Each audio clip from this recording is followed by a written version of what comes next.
साथियों नमस्कार। एक बार फिर हमारे चैनल पर आपका स्वागत है। हम लगातार व्यंजन संधि पर बात कर रहे हैं। मैंने गत वीडियो में बताया था कि हम व्यंजन संधि को अब पूरा करने जा रहे हैं। तो आज का हमारा जो वीडियो है यहाँ व्यंजन संधि पूरी हो जाएगी और लगभग आपको व्यंजन संधि की ठीक समझ बन जाएगी।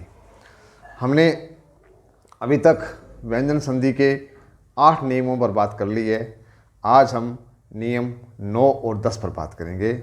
इसमें हम कुछ ऐसे संस्कृत के सामासिक शब्दों को लेंगे जिनमें जब मेल होता है तो कुछ विकार हो जाता है, और कुछ ऐसे हिंदी के शब्दों को लेंगे जो है तो मूलतः संस्कृत के ही, क्योंकि संधि के जितने भी अभी तक हमने नियम किए हैं वो सारे संस्कृत के हैं।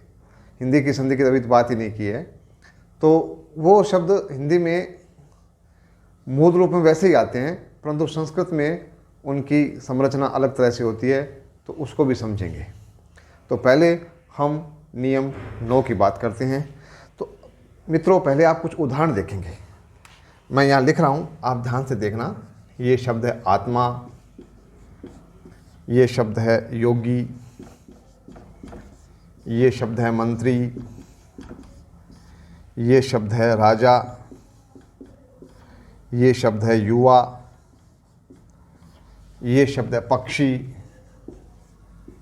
ये शब्द है सन्यासी, और ये शब्द है प्राणी, ये शब्द है स्वामी। तो आप देखेंगे कि इनमें जो भी समासिक शब्द बनते हैं तो वो यहाँ जो दीर्घ मात्रा लगी हुई है वह लघु हो जाएगी या ह्रस्व हो जाएगी। कैसे? अब देखेंगे कि ये शब्द है आत्मा। तो अब मान लो लिखना है आपको आत्ममुग्ध, तो ये आकार समाप्त हो जाएगा। अब आपको लिखना है योगीराज, तो ये ह्रस्व हो जाएगा। आपको लिखना है मंत्रिमंडल, ये ह्रस्व हो जाएगा। आपको लिखना है राजाज्ञा, तो ये, हालांकि वहाँ ये शब्द मूलतः राजन है, परंतु जैसे हम बोलेंगे राजपूत तो ये वापस वही राज के अर्थ में आ जाएगा। अब लिखना है अपने को युवराज, ये ह्रस्व हो जाएगा। जैसे स्वामी भक्त, ये ह्रस्व हो जाएगी। प्राणी मात्र ह्रस्व हो जाएगी। सन्यासी वर्ग, ये ई ह्रस्व मात्रा हो जाएगी। ये पक्षीराज, ये भी ह्रस्व हो जाएगी। चलो एक बार आप लिख देते हैं, एक उदाहरण लिख समझ जाएंगे आप। आत्मविश्वास, ये मान लो आत्मविश्वास, योगीराज, मंत्रिमंडल, ये राजपूत, या इसमें राजाज्ञा, एक दो उदाहरण और बना लेते हैं। ये युवाणी या युवराज, ये स्वामी भक्त, ये प्राणी मात्र, ये सन्यासी वर्ग, ऐसे करके ऐसे होता है। और ये पक्षीराज, गरुड़ को कहते हैं ना, ये पक्षीराज।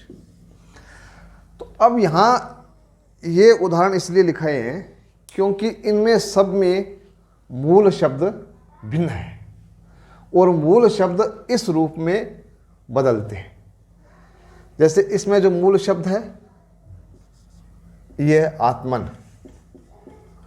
तो जब भी हम संधि करेंगे आत्मविश्वास की संधि आ जाए, मान लो, वैसे तो ये सामासिक पद है, परंतु हमारे हिंदी में व्यंजन के हिसाब से इसको संधि में रखते हैं, तो आत्मधन विश्वास होगा। आत्मविश्वास नहीं होगा, न आत्मविश्वास होगा, क्योंकि मूल शब्द ये आत्मन है।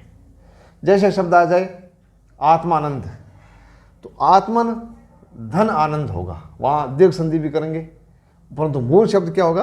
आत्मन। देखो ये संस्कृत में ये है पर हिंदी में हम इस रूप में प्रचलित है, आत्मा, योगी, मंत्री, ऐसे जो मूल शब्द बनते हैं ऐसे बनते हैं। सब में यही, सब में न का लोप हो रहा है। ये मंत्री, राजन, युवन, ये वैसे ही पक्षिन, सन्यासिन, प्राणिन, स्वामिन, ये मैं लिखने की जरूरत नहीं है, आप स्वयं इसको समझ लो।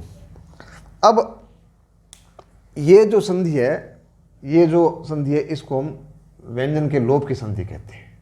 वैसे तो ये संधि में नहीं है, ये संस्कृत में समास की जो प्रक्रिया होती है उसमें नए का लोप करके समास बनाते हैं, परंतु हिंदी में परीक्षा में आ जाए और हमें ये लिखना पड़ जाए तो हमें कैसे संधि करेंगे, इसलिए इस नए के कंसेप्ट को समझना जरूरी है।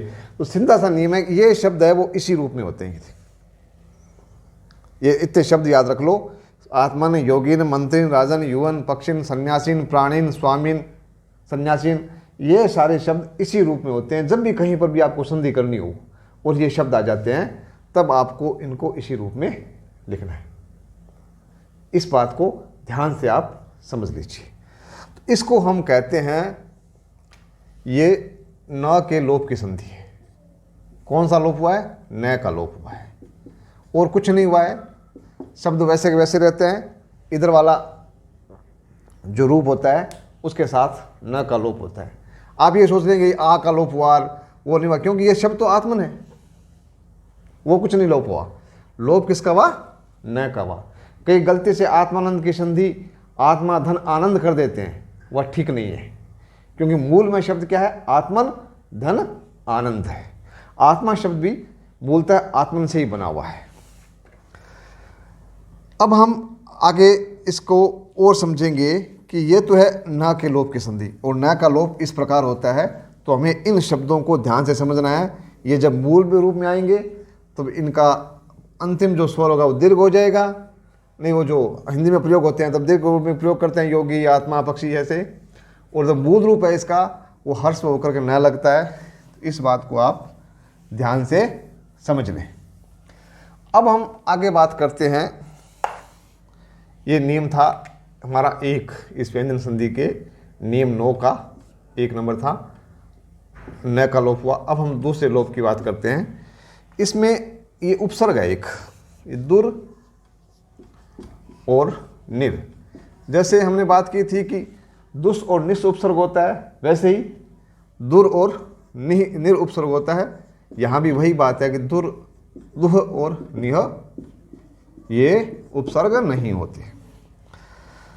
अब इसमें जब संधि होती है, किसमें? अगर ये दोनों हो और उसके सामने मान लो र आ जाए, क्योंकि यहाँ पहले से र है और इसके सामने भी र आ जाए, तो क्या होगा? ये दोनों दीर्घ हो जाएंगे। नोट करना, ये दोनों दीर्घ होंगे, और पहले से ही यहाँ र है तो ये र रहेगा नहीं, इसलिए कहते हैं इसको ये लोप की संधि है। जैसे इसमें न का लोप हुआ था ना, तो इसमें किसका लोप होगा? र का लोप होगा। कैसे होगा? जैसे आप कुछ उदाहरण लिख लीजिए। चर्चित उदाहरण तो आपके सामने ही है हमारे, जो नीरव मोदी जी हैं, अभी भगे हुए हैं मान लो, तो वो कैसे बनता है शब्द? तो निर धन रव, तो ये क्या है? नी हो जाएगा दीर्घ, और ये इसका लोप हो जाएगा और ये रह जाएगा वापस। ये नीरव। रव कहते हैं आवाज को, नाद को, ध्वनि को, जो बिना कोई आवाज किए हुए, बिना कोई शोर किए हुए बैठा रहे, गायब हो जाए, वो क्या है? वो नीरव है। राजनीतिक अर्थ आप लगाते रहिए, बाकी जो हमारी भाषा के लिहाज से वो नीरव ऐसा है। वैसे ही जहाँ छेद ना हो वो निर धन रंध्र, रंध्र कहते हैं छेद को। तो अगर इसको संधि करेंगे तो ये निरंध्र हो जाएगा, वैसे ही निरोग हो जाएगा, वैसे ही निरस हो जाएगा। तो यहाँ जहाँ पर भी रह आ जाए तो उसमें आपको इसको दीर्घ करना है, इसको दीर्घ करना है, और एक र का लोप करना है। एक दू वाला उदाहरण देख लेते हैं, जैसे दुराज, दुर धन राज, जिसका राज बहुत कठोर हो, कठिन हो, वो दुराज, और ये दू हो जाएगा। इससे खराब राज को भी दुराज कहते हैं। तो ये ऐसे बन जाता है।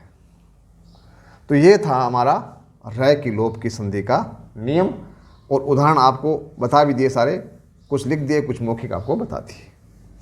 अब हम लेते हैं न का लोप कर दिया, र का लोप कर दिया। अब एक उदाहरण और है जिसमें संस्कृत में तो संधि की बात नहीं है वहाँ पर, परंतु हिंदी में हमारे है कि वहाँ अस का लोप होता है। कैसे लोप होता है वो देखते हैं। जैसे एक शब्द है, एक मनीषा। मनीषा कहते हैं प्रज्ञा को, बुद्धि को, मेधा को। हमारी जो भारतीय मनीषा, मतलब भारतीय को बौद्धिक संपदा को भी मनीषा कहते हैं। तो मनस शब्द मूलतः मनश है, और धन है ईशा। तो ईशा का शाब्दिक अर्थ होता है इच्छा, और तो ये शब्द बनेगा मन, ये क्या हुआ, ये ई और शाह। तो देखो यहाँ अ हटा, फिर ये सर आ गया। तो जैसे ही अ हटा फिर ई इसके साथ मिल गया। तो ये संयोग से, मतलब वो जो हम देखते हैं भी, अगर इधर व्यंजन है सामने स्वर आ जाएगा तो उसको मिला देते हैं। तो ये शब्द बना मनीषा। एक शब्द है मनीष, कामदेव को कहते हैं, तो वो भी वैसे ही मनस धन ईश। तो वहाँ पर भी इसका लोप हुआ है। किसका लोप हुआ है? अस का लोप हुआ है। तो इसको कहते हैं अस के लोप की संधि। इसमें दो ही उदाहरण हैं, तो आपको ऐसे मौखिक याद हो जाएंगे, कोई नियम कायदे याद रखने की आवश्यकता नहीं। मनस और ईश होगा, थोड़ा सा समझने के लिए, इसलिए मैंने यहाँ अपने कॉपी में लिख लिया ताकि कंफ्यूज हो तो उसको आप बता सकें और ख़ुद भी समझ सकें। ये तो तीसरा हमारा था अस के लोप का नियम, उपनियम। अब जो चौथा जो हमारा नियम है, मतलब उपनियम है, ये 30 हो गया। हाँ, अब ये चौथा करते हैं। चौथा है हमारा, ये दो शब्द है हमारे अव्यय रूप में आते हैं। अव्यय पुनर और होता है अंतर। अंतर शब्द दो है। जब हलंत रूप में रह आता है तब का मतलब होता है अंदर, जैसे हमारे हृदय में अंतर मन। और जब र पूरा आता है तो मतलब डिफरेंस, तो बिटवीन। तो बीच में बीच के लिए आता है तब अंतर र पूरा आएगा, और अंदर के लिए आएगा तो र हलंत आएगा। ये ध्यान रखना। अब र पूरा आ जाए तो क्या आएगा, ये बीच के अर्थ में आएगा, और ये भीतर के अर्थ में आएगा। तो दो देशों की बात करते हैं तो अंतरदेश, और देश के भीतर की बात करते हैं तो ये अंतरदेश, ऐसे। तो अब हम इसमें नियम क्या है उसकी बात करते हैं कि जब ये यहाँ र आए और यहाँ र आए, इसके सामने मान लो अघोष वर्ण आए। क्या है? अघोष वर्ण। ध्यान देना, अघोष वर्ण। अघोष वर्ण की बात पहले हम कर चुके हैं, दोबारा मैं नहीं बताऊंगा। अघोष वर्ण आएगा, और फिर तीन तरह से इसमें बदलाव आते हैं। मान लो इधर क और प आ जाए तो होगा विसर्ग, और मान लो यहाँ च और श होगा तो हो जाएगा ये शकार तालव्य, और त और स होगा तो होगा शकार ये दंत्य। हाँ, हालांकि ये बात तो मैंने पहले बता चुका हूँ कि च स जहाँ भी आ जाए वहाँ पर श वही होगा, या त स आ जाएगा तो वहाँ भी स वही क्या होगा, दंत्य होगा। अब यहाँ क और प आ जाए तो वहाँ संस्कृत शब्दों में तो ये परंपरा है कि वहाँ आपको विसर्ग ही रखना है। हिंदी में थोड़ी बहुत छूट ले लेते हैं, जैसे अंतरकथा है तो अंतः कथा न लिख करके अंतरकथा लिख देते हैं। परंतु हम जब शब्दों की बात करते हैं या जो पेपर सेटर के दिमाग में क्या सवाल है, संस्कृत की परंपरा है, तो इसलिए हमें वो बात को ध्यान रखनी जरूरी है कि जहाँ भी क प आ जाए और उससे पहले ये र आ जाए तो विकल्प में वो विसर्ग में तब्दील होगा। और ये विकल्प में किस में तब्दील होगा? शकार में। ये किस में तब्दील होगा? इस सकार में। अगर अघोष नहीं आए तो ऐसा कोई बदलाव नहीं होगा। जैसे अंतर्मन, अंतर्जाल, पुनर्भरण, तो उसमें र पूरे रूप में रहेगा। पुनर्जागरण, तो वहाँ जैसे पुनर्जागरण एक शब्द समझ भी लेते हैं, पुनर्जागरण। अब जैसे ये घोष है इसलिए यहाँ पुनर का पुनर ही रहेगा, इसमें कोई बदलाव नहीं आएगा। बदलाव केवल अघोष की बात है, ये ध्यान रखना। अब ये कैसे बदलाव आता है इसकी थोड़ी सी बात हम ठीक से कर लेते हैं। ये जैसे मान लो शब्द आ गया अंतरकथा, तो अब आप अंतर कथा को लिखेंगे तब ऐसे लिखेंगे विसर्ग में। जैसे आ गया पुनर्प्रसारण, तो पुनः और धन प्रसारण लिखेंगे। पुनर्प्रसारण लिखना संस्कृत की परंपरा से ठीक नहीं है। चय वाला देख लो, अंतस, अंतर का है तो अंतस चेतना करेंगे, अंतस चेतना। मूल में क्या है? या अंतर चेतना है। उसी प्रकार शय वाला देख लेते हैं, तो अंतर सलीला, अंतर सलीला शब्द हो मान लो, तो आपको क्या करना पड़ेगा? ये र किस में बदलेगा? इसी स में बदलेगा। तो हमने देखा कि यहाँ तो दो जगह है, वहाँ तो ये अपने सकार रूप में आ जाएगा और क और प में ये किस में आ जाएगा? अपने उसी रूप में आएगा, विसर्ग रूप में। इस इतनी सी बात को ध्यान आपको रखना है। और वो बहुत सारे उदाहरण करने हैं, इसके बहुत से उदाहरण हैं, उनको कर लेना तब कि आपकी समझ ठीक ठीक बन जाएगी। अब हम जो पांचवा उपनियम करेंगे उसमें ये बात होगी हमारी कि इसमें मुख्य संधि है वो अहन की संधि है।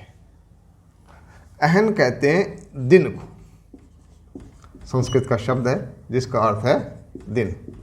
अब इसमें ये इधर मान लो पूर्व की तरफ लगा हो, मतलब जो संधि में हमने जब जहाँ भी किया है मूलतः मान लो दो पद मान लो, तो पूर्व पद मान लो इसको, तो पूर्व पद मान लो, शब्द मान लो, जो भी है, तो वह अगर अहन है और उसके सामने र आ जाए तो क्या बनेगा? तो बनेगा अहो। और इसके सामने कोई अन्य कोई भी वर्ण आ जाए, स्वर व्यंजन कोई भी आ जाए, वहाँ सब क्या बन जाएगा? अहर बन जाएगा। इसको तो आपको याद ही रखना पड़ेगा क्योंकि 4-5 शब्द है, वो समझ लो आप। जैसे अहो रूप, अहो रूप में क्या होगा? ये अहन और रूप होगा। जैसे अहर्निश, वो किस में आ गया वापस? नी, र नहीं है तो ये रह जाएगा। क्या है? यार करके देख लो। जैसे अहन तो हटा दो, फिर निशा है तो ये अह, र और नी, ये र ऊपर आ गया, ये श। अब वो निशा निश कैसे होता है या रात्रि रात कैसे होता है वो हमने पहले बात हम कर चुके हैं। वो ये हर स्वरूप हो जाता है इसका, जब समास में आता है तब इसका हर स्वरूप हो जाता है। अहोरात्रि नहीं होता है, ये तो मैंने गलत लिख दिया, वहाँ रात्र होता है। रात्रि तो अलग करेंगे तब आएगा। वैसे ही अरह गण, अहरगण, अहरगण। इसमें एक थोड़ा सा अपवाद है, या कह सकते हैं उसको अलग से उदाहरण है वो, कि सूर्य को भी हम अहपति कहते हैं। क्या कहते हैं? अहपति। सूर्य के लिए ये एक पर्यायवाची है, अहपति। और उसका जब हम संधि विच्छेद करेंगे तो वहाँ पर भी शब्द क्या है? मूल में अहनी है, मतलब दिन वाला शब्द है। अहन धन पति। और तो इसका अर्थ क्या होगा? दिन का पति मतलब सूर्य। वैसे उषा के लिए भी आता है अहन धन मुख, वो ये अलग उदाहरण है, ये अलग आता है। ये तो वैसे ही हो जाएगा अहर मुख। तो अब आपको याद अलग से रखने के लिए इसी को रखना है कि यहाँ अहपति भी होता है, और कई इसको ऐसे भी कर देते हैं अहर पति भी कर देते हैं। ये भी आ जाए, ये भी आ जाए, तो आपको संधि विच्छेद में यही करना है, क्योंकि मूल शब्द में आपके पास ये अहनी है। तो ये हमने एक जो व्यंजन संधि के जो नियम 9 है उस पर बहुत हमने डिटेल में बात की है, और सारे 500 नियमों को आपको समझाने की कोशिश की है। अब आप और उदाहरण करेंगे, किताब देखेंगे, तो इसकी ठीक आपको समझ बन जाएगी। हालांकि इस वीडियो में मैंने बहुत से उदाहरण आपको बता दिए। अब अगला जो हम काम कर रहे हैं वो वैसे तो वो नियम 10 की बात कर रहे हैं हम। तो वैसे तो ये जो नियम 10 है उसमें जो शब्दावली है वह शब्दावली संस्कृत में हूबहू प्रचलित है हिंदी में, और उसको वैसे वैसे हमने यहाँ शामिल कर रखी है। परंतु संस्कृत में वहाँ शब्द की संरचना में वहाँ संधि है। जैसे ये कुछ शब्द है आकृष,